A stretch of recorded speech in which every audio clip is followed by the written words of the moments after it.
good afternoon. If you could take your seats, we'll get started in this panel on international trade.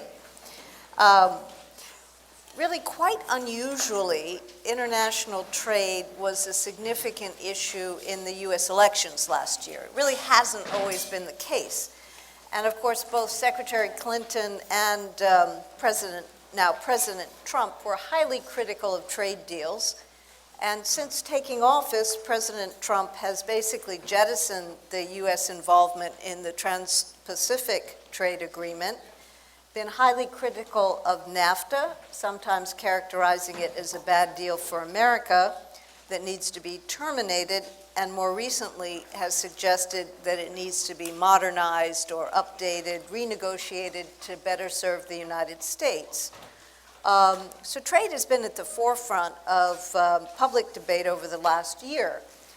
And trade law and policy frameworks, I think, have introduced some important building blocks, frameworks around the digital economy, but fairly modest rules, I think it's fair to say. We know that the WTO has had a moratorium on taxing e-commerce, and that the rule framework itself has some provisions with respect to services, but those don't explicitly cover data flows.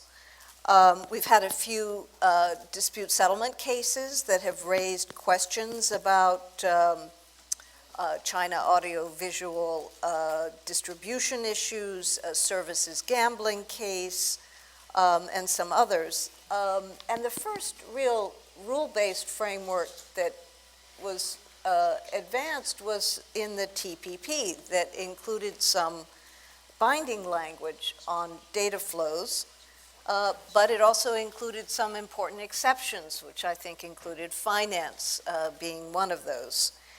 We've seen, obviously, a transatlantic negotiation started, but now stalled under the current president. We've seen a TISA agreement. So we have these frameworks that were starting to take some shape and definition. But we've also seen a lot more talk about digital sovereignty. So I think this conversation occurs against a bit of that backdrop, and we have an extraordinary group of individuals to talk about these and other issues, and I'll just very briefly introduce them. Usman Ahmed is the head of global public policy at PayPal, and he covers really global issues on financial services, regulation, innovation, trade, and entrepreneurship. He's also an adjunct professor at Georgetown Law School, where he teaches some really cutting-edge courses on the digital economy and finance. Ricardo Meléndez-Ortiz is the co-founding chief executive of the International Center for Trade and Sustainable Development. And perhaps for today's discussion, important to mention that he's been the co-convener of something called the E15 Initiative, which is an ICTSD World Economic Forum collaboration that has brought about 400 experts together to identify some really fresh thinking on the future of the international trading and investment system, including around digital trade. Victoria Espinel is the president and CEO of the Business Software Alliance. She is herself a respected authority on the intersection of technology, innovation, markets, and policy. And this is an organization that focuses on those questions involving more than 60 countries and 10 global offices. She previously served for a decade in the White House for both Republican and Democratic administrations, and was President Obama's first advisor on intellectual property, and before that was at USTR working on innovation and intellectual property. Professor Anupam Chander is director of the California International Law Center and is the Martin Luther King Jr. Professor of Law at the University of California, Davis. A graduate of Harvard College and Yale Law School, he has been a visiting professor at Yale, Chicago, Stanford, Cornell. I hope to add Columbia in the future. He's the author of The Electronic Silk Road, which is a terrific book that came out last year from Yale Press. He's published widely, and I'll reference some of his work later. Malcolm Lee is the managing director and head of policy at the Alibaba Group. He has a long and distinguished record in government, and he was also the non-resident senior fellow in the John Thornton China Center at the Brookings Institution.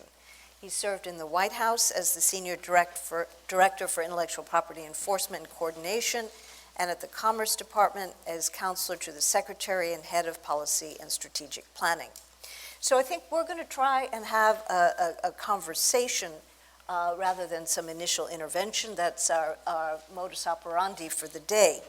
And I think, again, to help orient us, as we think about the intersection of information flows and the importance of the digital economy, I'd like to ask a few of our experts here to help us think about the significance of this and where you see trends developing. Let me invite Usman to get us started. Thank you. Thank you for organizing this conference and inviting me. It's really rare that you bring together this kind of group of cross-sectoral experts from technologists to industry, and so it's really an honor to be here. So we wrote this framing paper on what's going on in the digital economy and trade. And I want to simplify 5 or 6 pages into a couple of very concrete points.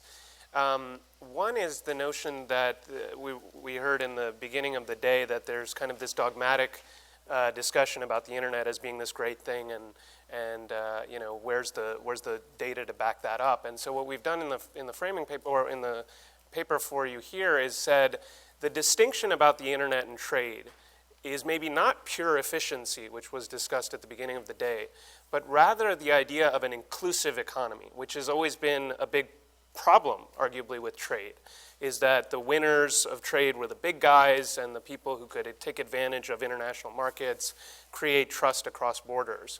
And so what the internet has enabled to happen is the idea of smaller entities being able to compete globally.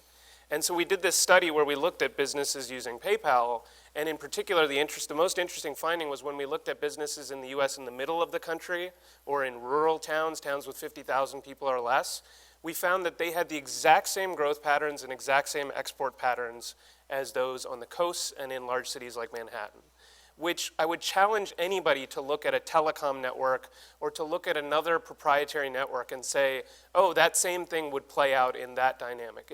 I just don't think it's possible. And I think that's the fundamental distinction about the internet when it comes to trade, is this idea of democratization, this idea of businesses anywhere, and we'll hear from Alibaba, you know, can compete globally and can offer a service on a competitive basis. So that's the most exciting trend from my perspective, and the most interesting thing, and why the issues around fragmentation in the trade space are so interesting, is because they affect such a unique part of the economy that has never been participating in trade before. Thank you. Victoria, would you care to add to that? Yeah, so I would agree with that, and that's something that you know, we talked about quite a bit at USTR and when I was at the White House. I mean, the internet is this great leveler in terms of global competition, and so it gives people at all sorts of levels of economic status and in all sorts of different markets the ability to access and compete in markets in a way that would have been not just difficult, but absolutely impossible before the internet. So the internet has had a massive positive impact on trade. And then the flip of that, I think, to think about is, so what are the trade rules doing to try to promote that? And I think we're in a situation today where they are, you know, they are at best vague, and I think there are some places where there are pretty massive holes in the trading system. And that's hopefully one of the things that we can get fixed, and I assume we'll talk a little bit about that today. But I think you've seen the internet have a big impact on trade, and I think now is the time to figure out, is there a way to create a trade rules or a trade agenda that are going to equally sort of give back and promote the internet? Mm-hmm. Malcolm, you know, obviously Alibaba has just grown so incredibly and has become a major global platform for small and medium-sized business. So you have a unique perspective on how commerce is growing through digital exchange. Could you offer some sense of the scale of what we're seeing globally? Sure. Our experience has been heavily in China. I worked for another company, Microsoft, 4 years in Beijing, starting in 2006. And I remember even before that, our chief technology officer, Craig Monday, would speak in India and China and elsewhere. And he'd take out his mobile phone and he'd say, this thing is going to be more powerful than the computer on your desk. And this is going to allow you to leapfrog the United States, Europe, all of us with legacy systems. And I would hear that and I'd say, boy, that sounds really good. And I moved to China in 2006 with Microsoft. I had a bank account with a large bank. I couldn't use a credit card. I couldn't write a check on my account. I had to carry cash everywhere to pay my kids' tuitions, to pay my monthly rent. The infrastructure wasn't there, and when my team would come back to Redmond, they would disappear for a day. And I said, "Where'd you go?" I said, "Oh, we went to the outlet malls." I said, "What'd you do there?" Well, we were buying clothes. I said, "Well, all that clothes are made in China." And they said, "Well, yeah, but you live there. You can't get those clothes in China. The retail infrastructure isn't there." I said, "Then where'd you go?" And they said, "Well, we went to GNC." I said, "GNC? Well, why at GNC?" He said, "Well, you can't trust the vitamins." So what Jack Ma and Alibaba saw was this incredible market failure, that the consumers' needs were not being met, and built a payment system and an e-commerce system that have served now. We have over 460 million active mobile users. 90% are mobile buyers. And it's filled a gap at a rate. It's a 16-year-old company, but it's really only the last 10 years that this has really taken off. And it's taken off at such a pace that is a major driver in the economic model shift of growth in the Chinese market, away from towards consumption rather than heavy investment, heavy industry, export growth, to many more imports driven by consumption, and creating a service economy around the entire ecosystem of e-commerce, which is payments, which is logistics. And this is, we think we've created about 30 million part-time jobs, job opportunities, and about 10 million hard jobs. And so we've seen it happen in China, the ability to move so fast and to have such an impact. And as Usman says, it's empowering the little guy. It's connecting the small business into value chains, into initially domestic e-commerce, and then moving globally. There are 40 million micro and small and medium-sized businesses in China, and 1/8 of them, about 5 million, engage in importing and exporting, but they generate 60% of China's total import and export volume. And so we saw this and we said, well, boy, this is incredible. Let's move out of China. Let's try to expand globally. What do we want to do? Why are we here? We're here in the U.S. and in Europe and elsewhere because these countries make the things that the Chinese, those 400 plus million, 300 plus million middle class Chinese consumers want. And we're able, and in India, we're partnering with Paytm. In a year, where we have moved to almost 200 million mobile payment users. It's an incredible pace of change. And so, last week I was in Geneva with Jack. Jack is a special advisor to Secretary General Katui. And when he initially, wanted to do this, we think about UNCTAD. Most of the companies here spend a lot of time, down the hill from UNCTAD at the WTO. He is there because he believes so strongly. We believe so strongly in the power of the internet as an equalizer, the power of the internet to to help small and medium-sized business, to help on young entrepreneurs, female entrepreneurs, give others handicapped and disabled the access to the internet, and to finance small business through microloans. So it's a great story of development. It's a great story for equalization, and I think when we talk about fragmentation, fragmentation is we are fragmented not only digitally, we are fragmented politically, and it's really important that we not forget what it is that we're trying to accomplish, and what the internet can enable, because that is what is going to allow us to update the very complex and obsolete rules that are hindering the ability of small business to use the internet and our platforms to engage in much more inclusive trade. Okay, thank you. Anupam has done tremendous amount of work on data localization and data rules around the country, and you heard earlier discussion today alluding. What is your assessment about the kinds of measures that have been introduced within countries that affect digital trade that we should care about, and why? I mean, if it's a nuisance factor and it raises some cost to business, then business will care about that, but it's not as much of a societal concern. If it has a fundamental impact on innovation, then you worry about it. But, what affects innovation is hotly debated. So help us think about what are the barriers that exist or being introduced around the digital trade and commerce world that is expanding that really matter. Right. So let me return to a comment that Eric Schmidt made earlier this morning, which was that the lifting of 2 billion people out of extreme poverty has been a tremendous boon for the world, and even also just for the United States. And I think that's been a key feature, key result of globalization and trade. That is, trade has really enhanced the opportunities that people have across the world to jump the fragmentation that national borders create. Right, so trade has made it possible for people across the world to share, products with each other, and in the new world of the internet has allowed for people to share services with each other.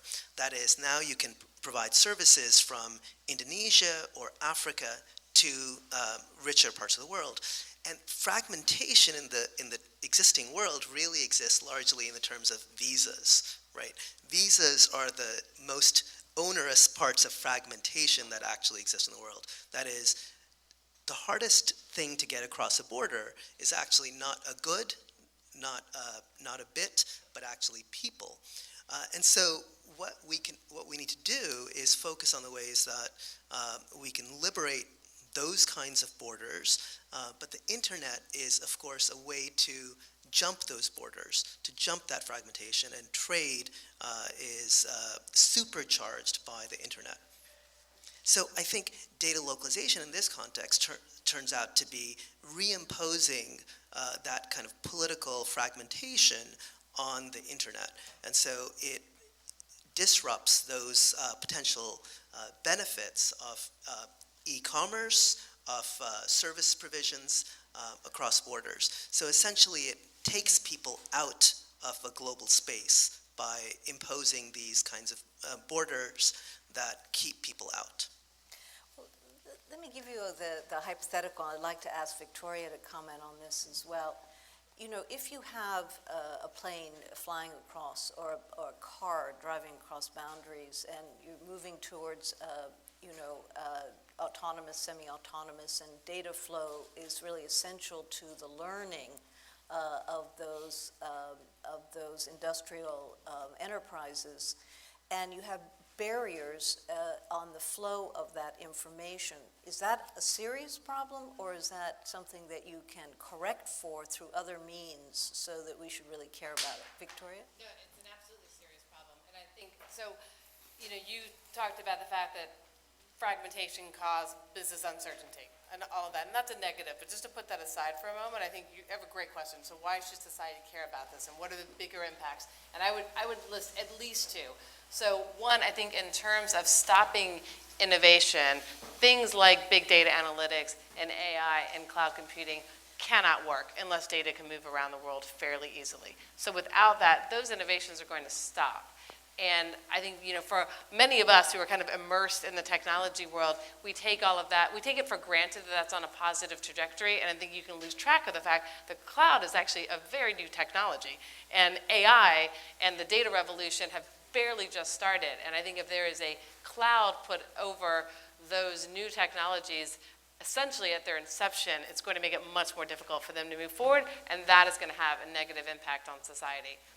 Beyond that, which I think is in itself a major problem, we see fragmentation policies being used to justify or to maintain political policies that we would disagree with. So censorship is a great example of that, and some of the countries that are pushing back on free flow of data are doing it because they want to have censorship policies for their own political reasons, and that has obvious negative societal benefits that I don't need to elaborate on here. But I think both on the innovation side and then on the sort of political system side, there are real ramifications for fragmentation that go far beyond business uncertainty and unpredictability.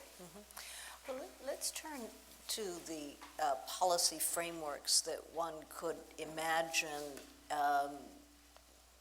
us getting back to, either bilaterally, even if TPP doesn't go forward. Japan is thinking about going forward. Provisions from it might be imported into other specialized agreements. You may see new initiatives started, or maybe not.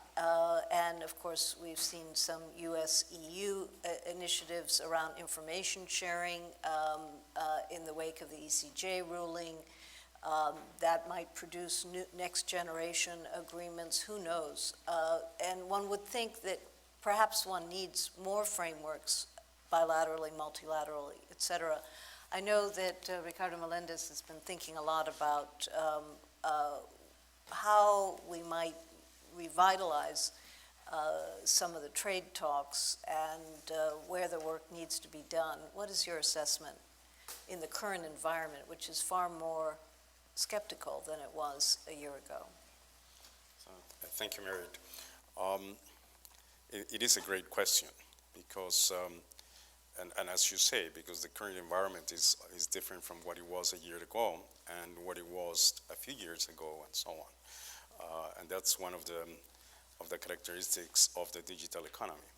So when the WTO came into being in the 90s, already 20 years ago, in 98 or so, it set up a working group to look into these issues, to look into how to tackle what it called electronic commerce under the WTO. It is still, 20 years later, it's still trying to debate what really is it that the WTO should do and why about the digital economy. And it hasn't moved much. Part of it is what Professor Nye mentioned this morning, bringing everybody to the party and then making sure, or rather he said bringing everybody to the act and then making sure that there is action. So you have a set of governments there that have a very heterogeneous interaction with the digital economy and have had through the years. At the same time, all this has evolved at an incredible pace, and they have not been able really to catch up. But beyond trying to excuse them, I also think that we all are pretty confused about exactly what is it that we want and who to regulate these kind of issues and what issues to regulate. So I'm with Victoria and I'm with the opinions that have been expressed here, that what we need, if we start with inclusion, as one said, so a digital economy that really serves the quest for inclusion in the global economy, what we need is interoperability, trust, scalability, openness. and so on. But the question is, if we have been able to go as fast and as far as we have been without any of those rules, are we clear about what are the fragmentation or the fragmenting pressures that we're feeling in that digital space, and then where to put really the energy of generating some frameworks, particularly on trade and investment, to deal with them. And my perception is that, as you said, in the past, just in the past 3 years that we've been looking at this, we have seen incredible shifts, including from big corporate actors and others, also from specific governments, as they approach these issues. How do we separate bits that travel as part of a commercial transaction from bits that are shared between people just because they're friends or family, right? And how do we go about treating them differently? When it comes to issues of privacy, for instance, when is privacy used in ways that it's beyond really protecting the user, and rather with some sort of commercial protectionist agenda, and who gets to discern this?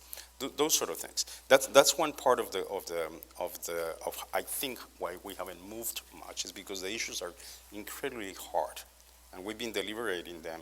Countries have been talking about them. They don't do this at UNCTAD, they do it at the WTO. They take time. It's very hard outside, off campus. Many of us take a lot of time with many of these issues. The other part of the explanation is that in the current frameworks, as you also said it, we have an agreement on services that could arguably cover a great deal of the concerns that many people have with respect to fragmentation, including providing the safe harbors for privacy, for instance, and for other issues that would be necessary, well, safety and security and so on. And so that services framework has been tried a few times in the past. It has helped in resolving some of the issues. It has helped, I think, in the right direction, basically maintaining the openness of the system for commercial purposes. But is it enough as we get into also an understanding of the digital economy that goes beyond the commercial transaction of services and goods through the internet? And I think, again, the question you asked before about the plane traveling puts things very much in the right context of today. Well, I think everyone here has a view on this question, so I'd like to just get everyone's thoughts. Anupam. So it's unclear whether or not there's an easy way forward in this space. As Ricardo has mentioned, there's a terrible amount of disagreement across the world. And just take the headlines of this week. So Twitter Turkey has banned Wikipedia in that country. Twitter has been banned from time to time as well. Russia has apparently put WeChat on a list of banned sites this week. And so Tencent is discussing this with the Russian authorities. But at the same time, you also have kind of really interesting moves that go the other way, which is SpaceX announcing its plans to deliver internet globally. And this will make it harder to fragment or control the internet locally, potentially at least. And so, and other similar companies vying in this space. There's a lot of kind of complication and uncertainty in this space. There are forces pushing and pulling in both directions. Eric Schmidt mentioned the difficulties that Google is having in France with respect to the demand of the French authorities to apply the right to be forgotten across the world. That is, France says if you are going to remove something, it should be removed so that it's not visible to anyone across the world. And Google, I think rightly, says this is an excess of, this exceeds French authority. And so these kinds of fragmentation and counter-fragmentation questions are going to be very complicated. I think there are global frameworks that are trying to address these things. The international trade law actually has a lot to say about keeping stuff moving across borders while still protecting rights and consumers as they are part of this global enterprise. But I think we're going to need to be watchful about fragmentation that's unnecessary, that doesn't actually serve to protect individuals, but rather serves to protect local incumbents. So I think it's interesting that you started this discussion with the macro, beyond the internet itself, but there's this macro concern about trade around the world. And a lot of it, I think you were alluding to, is a little bit of a lack of understanding about what is actually going on with trade. And I think that could be playing out in this space as well. So I talk about in the paper this notion that trade is a tool amongst many other tools in the toolbox around fragmentation. And the tool of trade is very focused, actually. It's actually only about one thing, which is governments treating foreign actors differently than they treat their domestic actors. At its core, that is what trade policy is about. And so the only thing that trade policy will do with internet-related things is when it touches on that. So in the examples you raised, if Turkey is treating all Twitter-like services that are Turkish the same as they treat Twitter, trade policy is probably not going to say anything about that, right? And secondly, to your point, trade policy has these exceptions for national security and privacy. And there actually was this case you alluded to, Dean Janow, in the US on a trade case that related to the internet. There was a small island nation, Antigua, that was providing an internet-based gambling service to the US, and it got blocked. Very much almost like a fragmentation issue, right? And the WTO, the court at the World Trade Organization, said, that's fine if the US says it's for public morality, which is an exception. But the US wasn't able to stand on that because the US allowed gambling in the US by US providers. That's where trade policy is going to play a role on fragmentation. And I think that's a tool.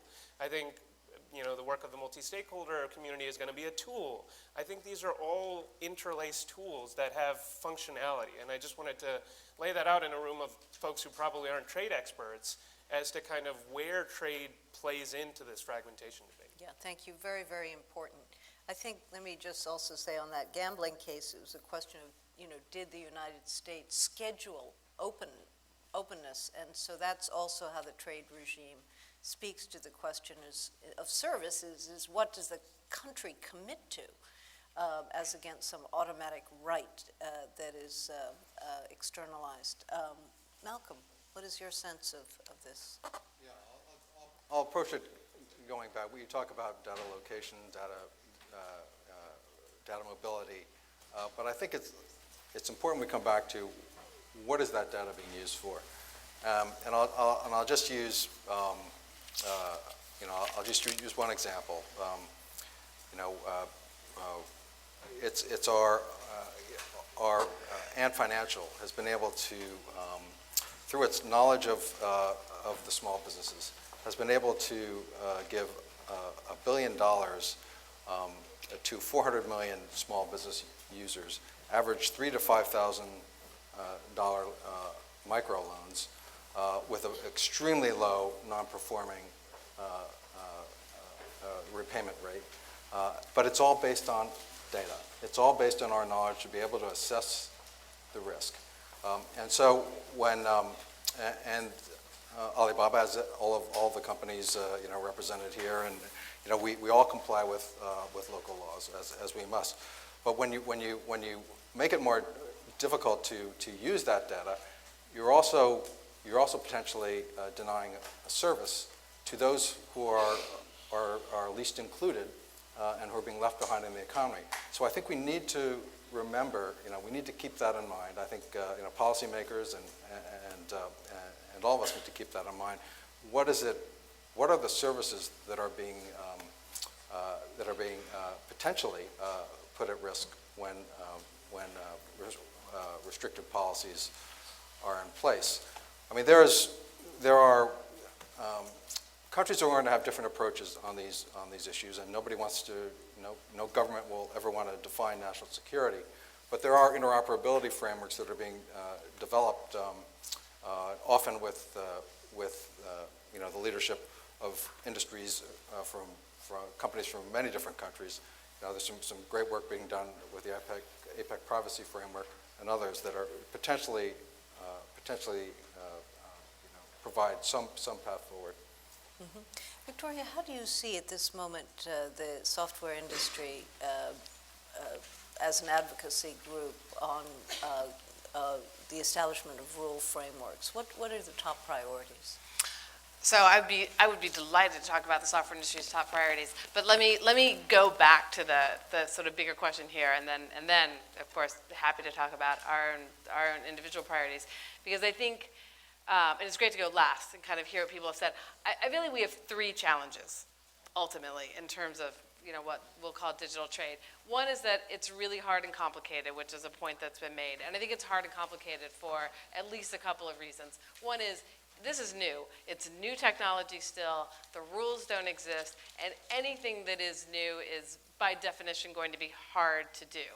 The other thing I think that makes it so hard is the ramifications of this are enormous. Yes, non-discrimination is the core of the trade rules, but you can also make substantive rules in trade policy, and when you do that here, it has consequences for the economy as a whole. I think the whole digital economy, how much of the economy is digital, at this point is becoming a completely false distinction. So we're talking about a set of rules that are going to have ripple impacts across the entire economy, and that makes it very, very complicated. So first challenge is it's really hard. I think the second challenge is the economic motivations of all nations are not aligned. And I think some nations view technology and digital trade as their future, and I think others don't. I think that's short-sighted. I think that's going to change. I think that challenge will eventually disappear, but it will take some time for that to disappear, and we are living in the here and now.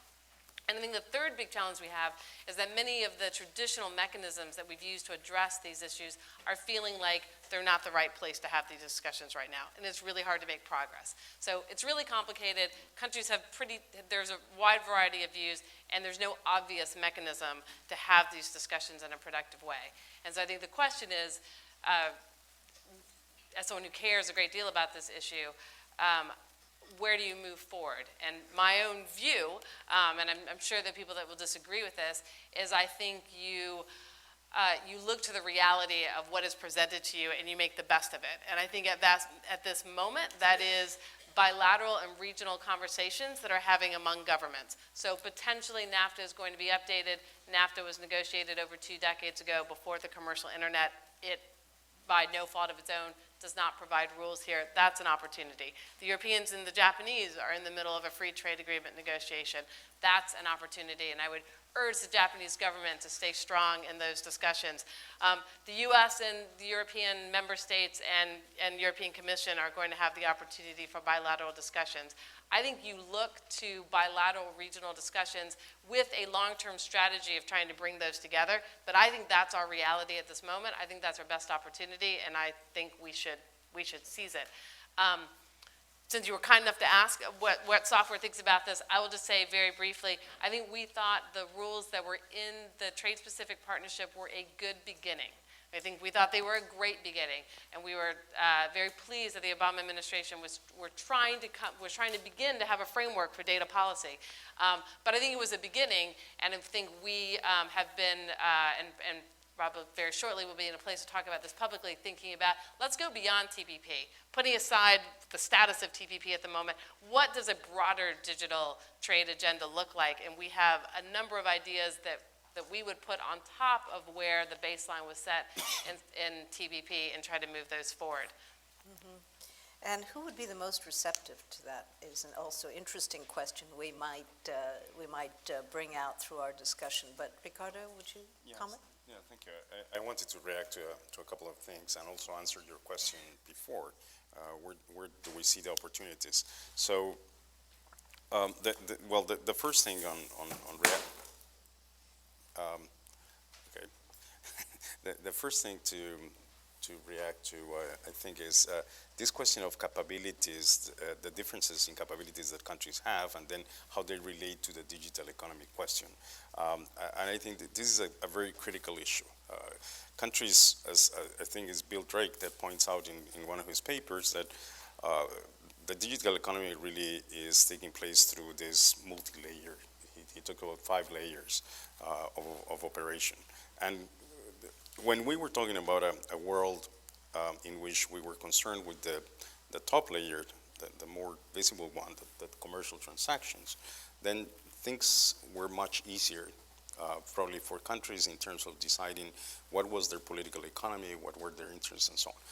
But as we go into an integration of the digital economy in the global economy, such that I don't think that there's anyone that participates in the global economy which is not a participant in the digital economy as well, then things get really much more complicated. So governments now are concerned about the possibilities that they have to participate in the digital economy, for instance, as developers of software, or developers of internet solutions, or creating their own, they probably, some have, and actually they do, and speak like this, the illusion that they probably are harboring the next Google, right?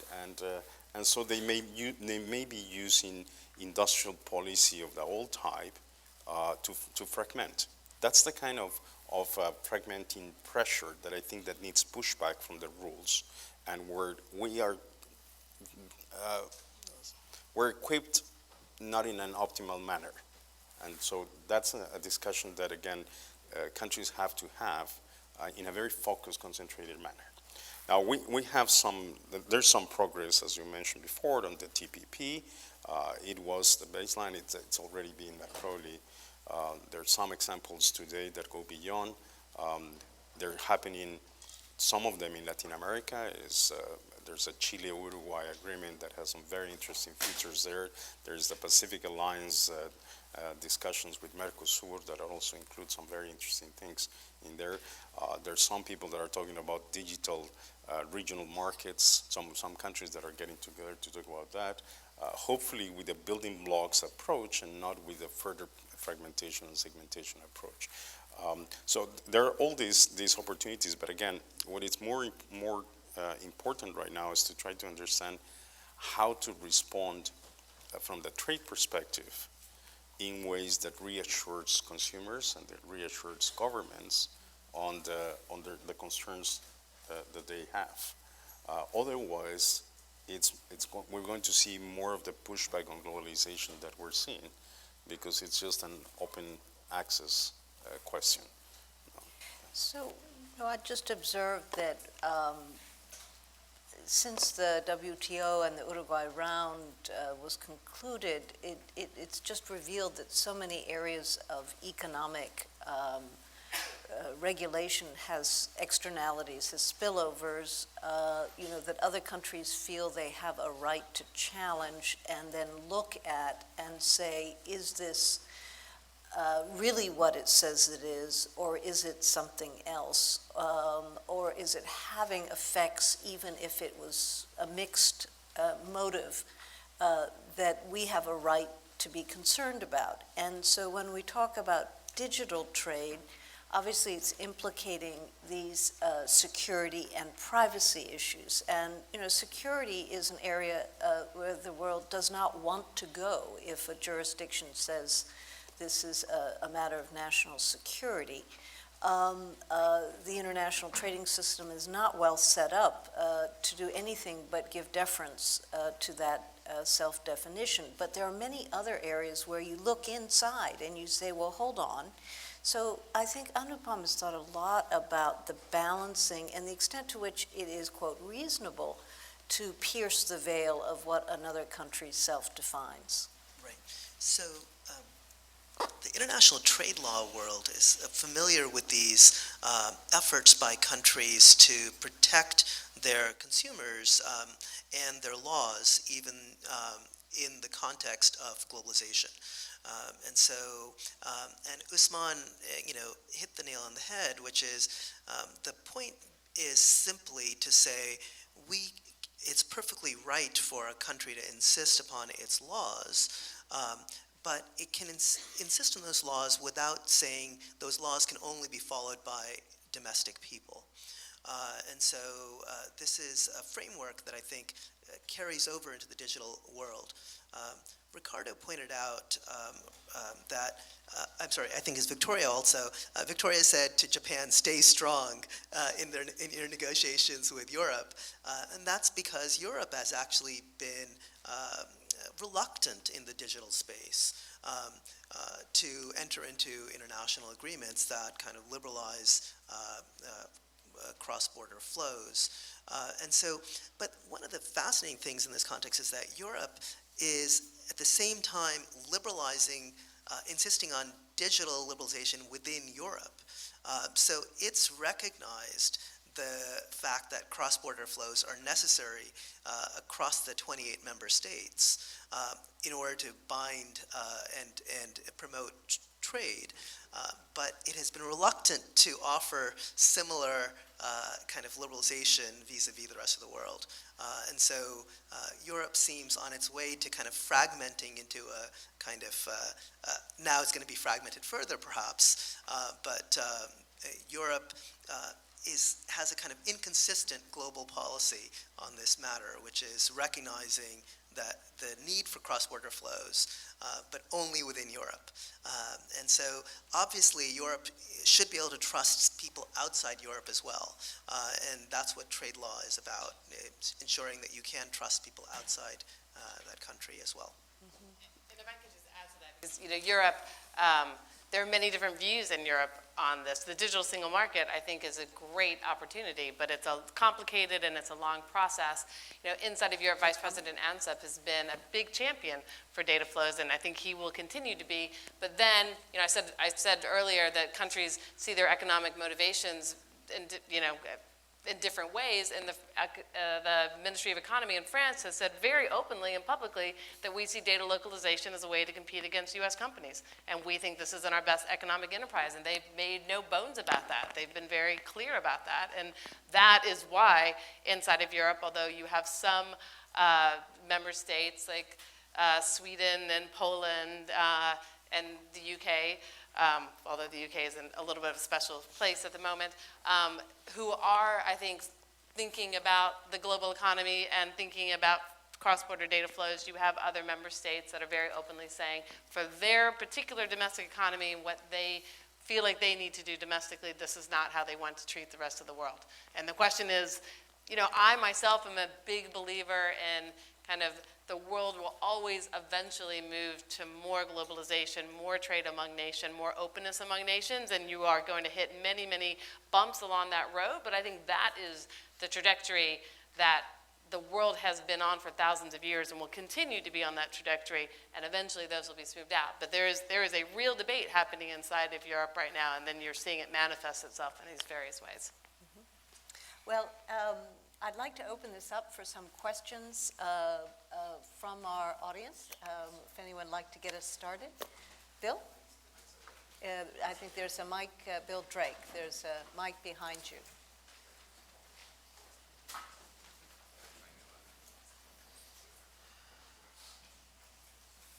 I want to go back to where Usman and Victoria started, which is the notion of trade as a leveler. One of the things that's so striking when I look at these experiences with, for example, data localization and what was just been said about the French ministry, or even areas of cross-border data flow, or other forms of digital protectionism, the argument usually gets framed as, well, we're confronting an onslaught of this small number of large multinational tech firms from the United States who are going to come and sweep in and take over all these borders. And of course in France they're obsessed with GAFA. GAFA is the holy axis of evil, which is Google, Apple, Facebook, and Amazon. But the argument is not getting through very well that indeed these platforms that have been constructed and the other means that we've got now in the digital trade environment actually are opportunities for small and medium-sized enterprises and developing countries and entrepreneurs to really get a foot forward. The studies that you were referring to, Usman, with PayPal and so on, this kind of stuff doesn't get brought into the narrative. And so what I find over and over when I'm talking to, for example, a lot of internet people about internet trade issues and whether these can be dealt with in trade contexts, I get pushback because the perception remains that trade policy has all been captured by this small number of highly vested interests. So I guess my question is, how can we do more to try to build the narrative, the counter-narrative, that in fact trade is essential to inclusive growth, that you can show concrete examples of ways in which restrictive measures have impacted people negatively within countries, including data localization. There are users who lose in localization, right? It's not just the few companies that gain from getting a contract to have a server farm. There are users who lose. So both the negative impact of protection and the positive impact of openness has not been sold to people as part of the core narrative. My question is, how can we go about doing that more effectively than we have today? Thank you. Who'd like to jump in? Small and medium-sized business, I have to think of Alibaba starting that conversation. You've become really the embodiment of that image, which I think is a powerful one. So we've joined a group that PayPal's a member of called the Global Innovation Forum. I think it's a U.S. base. I think it's got Google and PayPal and other companies. I think the intent of that, as I understand it, is to try to bring the stories of the SMEs out and to publicize them. So you're absolutely right. We haven't done a good job telling those stories. We're searching for those stories within the United States. Whether Costco blew through their numbers on sales of nuts the first time they participated in our 11/11, our big Cyber Day. But we've got to someone's growing those nuts. So, but the big brands who sell into the Chinese market, we've got to work with them to find those small businesses who are supplying them. We're doing an SME export summit called Gateway 17 in Detroit on June 21st, bringing in a couple thousand small and medium-sized enterprises, trying to find those, and farmers, trying to find those products and small businesses who can have a possibility of succeeding on our platform. So we've got to tell those stories better. The night before, last Monday, the night before, Jack, we were in Geneva. Jack met with Secretary General Coutui and separately with Director General Azevedo. He said, look, he's been involved in the SME, co-chair of the SME G20 subcommittee, and he said, look, we can't just have a G20. We can't just have a B20. He's been involved with the B20. We need a B200. We need 200 small businesses from around the world who are going to work with the large platforms and express carriers and others, and tell us what are the barriers to them doing business, and then we will help work with the solution, and then and have the head of the WTO and the World Bank and Christine Lagarde and the other international institutions, on this and help propose solutions for trade agreements, for domestic policies, for a digital trade, e-commerce around in the WTO, and so there's a lot of work that we need to do to tell those stories, because without telling those stories, it is viewed as just the big companies who are going to benefit, and that's there is some benefit for us, but again, we are a multiplier, we are an enabler, and we empower. We're out to empower small businesses. So, Bill, I think it's a multi-pronged problem, but I'm somewhat optimistic. multi-pronged in the sense of there's a perception issue here where trade is bad to a lot of people, so that already makes it not great to talk about this issue. Secondly, there was the large-scale truth that I talked about, that it was the big guys who were only able to participate in trade, so they're the ones that kind of have engaged generally. Thirdly, in all policymaking kind of contexts, there's an issue of small voices getting up to the policymaker, and when you're talking about an international context, it's even more challenging. So you've got these set of kind of existing barriers that I think are largely explanatory of why you see the dynamic that you do. The reason I'm cautiously optimistic is in classical sense, there were small businesses that were linked into the large kind of Exxon or whatever big business was involved in trade, but they weren't the kind of platform economics that we're talking about here. So the platform bringing those voices forward gives me some semblance of hope. And then secondly is the notion of, that we've said a few times on this panel, but I'll reiterate it again, having been at a kind of pure internet company in the sense at eBay, and now at a fintech company at PayPal, you know, financial services, transportation, energy, agriculture, manufacturing, all of these sectors are now becoming digital, as we've said many times. And so that's going to raise the awareness of this at forums where you're saying, oh, this is not an issue about GAFA, as you're saying, it's actually an issue about Siemens or a large Samsung, or, well, they're kind of tech company, but, you know, Monsanto in the US, like that's their issue too. And so I think when that starts to happen is when you'll see some potential shifting in this regard. Mm-hmm. Good. Well, I think, you know, this is a wonderful tasting of a huge, complex subject. I think we'll be breaking for lunch where you can help yourself, and then we'll be having an industry technologist give us some examples of areas of where interconnection is fundamentally changing, some industry examples that we'll talk to over lunch. But today's trade panel couldn't have been better, and I want to thank you so much for being with us.